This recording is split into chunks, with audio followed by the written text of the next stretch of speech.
distingue pas, mais il assimile à la première nation chrétienne du monde qui les rend fous, ce sont les États-Unis. Donc tout ça est associé. Et nous, au milieu, l'Europe, j'allais dire non. La France, qui depuis 2003 a eu une position très particulière, de ne pas aller au combat en Irak sur des choses qui étaient fausses de la part des Américains, on n'échappera pas au conflit, on y est déjà, parce qu'il n'y a pas de distinction.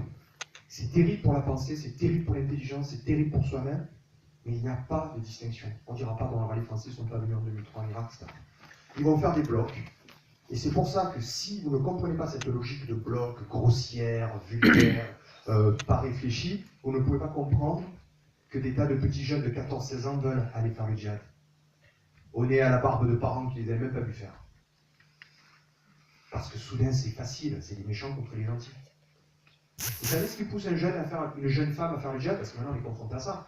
Parce qu'une jeune femme de 15-17 ans, on leur explique que les jeunes filles, elles ont donc la notion de pureté en elles. Alors la pureté, c'est le beau, l'amour, un certain romantisme. Et puis de l'autre côté, il y a vraiment tout ce qu'elles refusent par susceptibilité adolescente. Eh bien, on va leur traduire ça en termes d'extrémisme religieux. Voilà. Ce que tu estimes être magnifique, et tout c'est le pur chez nous. Ce que tu n'estimes pas bien, c'est l'impur. Et on les attrape autour de discours répétés en ce sens. Donc moi, voilà, c'est ce que je voulais vous dire ce soir. Je pense que j'ai peut-être un peu débordé. Mais pour finir sur cette carte, il n'y a pas que les méchants et les gentils, et c'est la faute A, ça ne produit pas des catégories sociales ou intelligibles.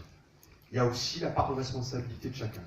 Je voulais juste vous en dire un mot. Cette carte, telle que vous la voyez, dont vous voyez certains traits un peu taillés à la règle, vous savez que ce sont les Européens en 1916 qui l'ont dessinée. C'est ce qu'on appelle les accords Sykes-Picot. Sykes l'anglais et Picot le français. J'entends faux, on va en parler. C'est pas le texte des accords Sykes-Picot, ça pas du tout. Je peux finir? Oui, on verra après. Si vous...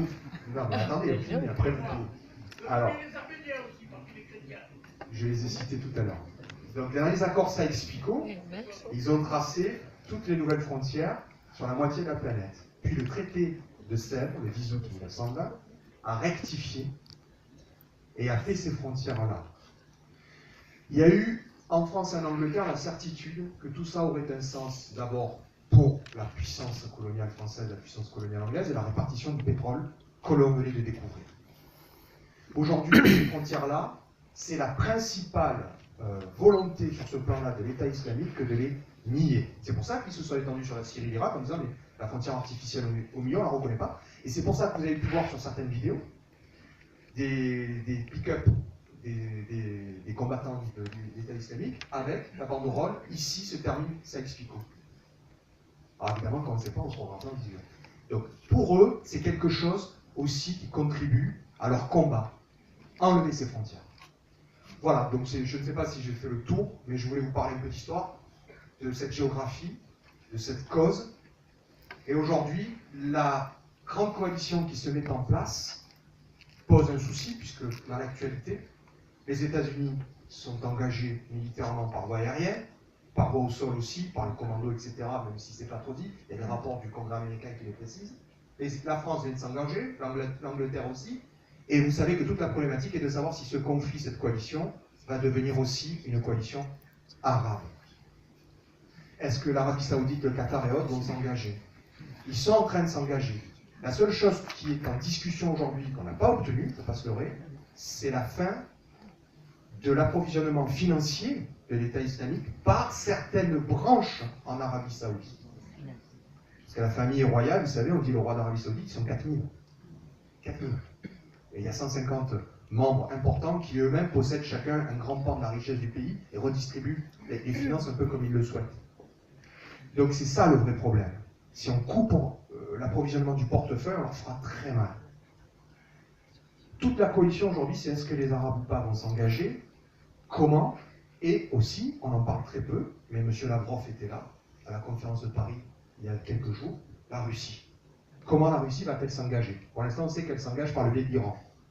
Mais est-ce qu'elle va s'engager directement? Et là, on a des vrais problèmes aujourd'hui de mise en place, et c'est sur ça que je vais finir en rejoignant ce que disait Valérie Boyer. Nous sommes partis pour très longtemps. Ce n'est pas un conflit qu'on va régler en 6 mois. Quand les ministres ou le président de la République vous disent on y va 3 mois et puis on verra après, vous voyez le Mali déjà où on en est. Ce sont des conflits très longs. C'est la guérilla civile, c'est pas de la guerre traditionnelle. Et en plus, on n'est pas sûr du mode d'action des alliés. Voilà, c'est ce que je voulais dire. Merci.